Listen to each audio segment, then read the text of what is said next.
Hello बच्चों, चलिए प्रश्न को पढ़ते हैं।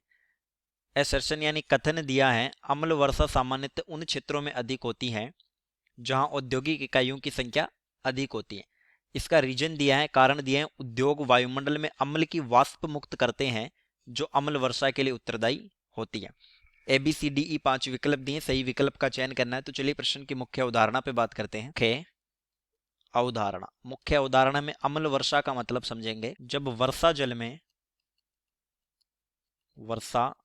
में HNO3 तथा H2SO4 उपस्थित हो, HNO3 तथा H2SO4 उपस्थित हो तो इसे अम्ल वर्षा बोला जाता है। इसे अम्ल वर्षा बोला जाता है। अम्ल वर्षा में अल्प मात्रा में HCl भी होता है। उद्योगों अथवा कारखानों से नाइट्रोजन तथा सल्फर के ऑक्साइड मुक्त होते हैं या उत्सर्जित होते हैं जो वायुमंडल में उपस्थित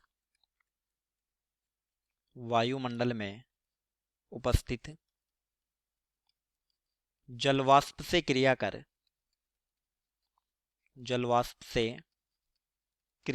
क्रमशः HNO3 तथा H2SO4 का निर्माण करते हैं। तो दरअसल उद्योगों से नाइट्रोजन और सल्फर के ऑक्साइड मुक्त होते हैं। HNO3 तथा H2SO4 स्वयं मुक्त नहीं होते। जिससे HNO3 का निर्माण होता है जीवाश्म ईंधन के दहन से नाइट्रिक ऑक्साइड वातावरण में आया।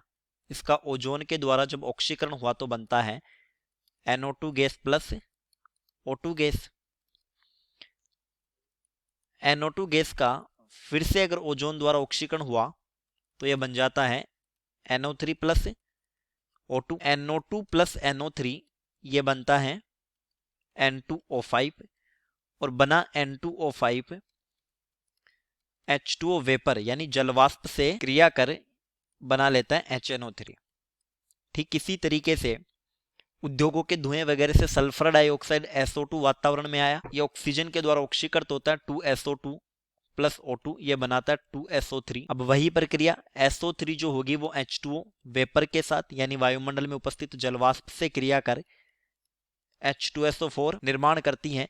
और हमने मुख्य उदाहरण में देखा कि जब HNO3 H2SO4 वर्षा जल में नीचे आए तो इसे अम्लीय वर्षा बोला जाता है। तो चलिए इस आधार पर हमारे सही विकल्प का चयन करते हैं। देखिए हमारा कथन है कि अम्ल वर्षा सामान्यतः उन क्षेत्रों में अधिक होती है जहां औद्योगिक इकाइयों की संख्या अधिक होती है। तो कथन सत्य हो जाएगा क्योंकि वहां से नाइट्रोजन तथा सल्फर के ऑक्साइड का उत्सर्जन अधिक होगा। कारण दिया है कि उद्योग वायुमंडल में अम्ल की वाष्प मुक्त करते हैं जो अम्ल वर्षा के लिए उत्तरदायी होती है। यानी ये कहना चाहता है कि या तो HNO3 वाष्प या फिर H2SO4 वाष्प सीधे उद्योगों से आती है, तो ये कथन असत्य हो जाएगा।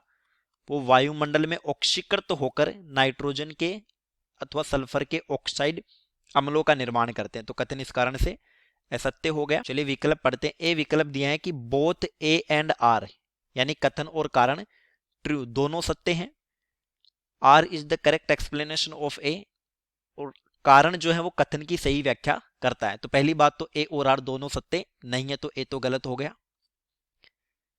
बी विकल्प दिया है कि both A and R are true, तो फिर ये गलत हो जाएगा, दोनों सत्य नहीं है। सी दिया है A is true but R is false, यानी कि A तो क्या है, कथन तो सत्य है लेकिन इसका कारण गलत है, तो सी सही कथन है।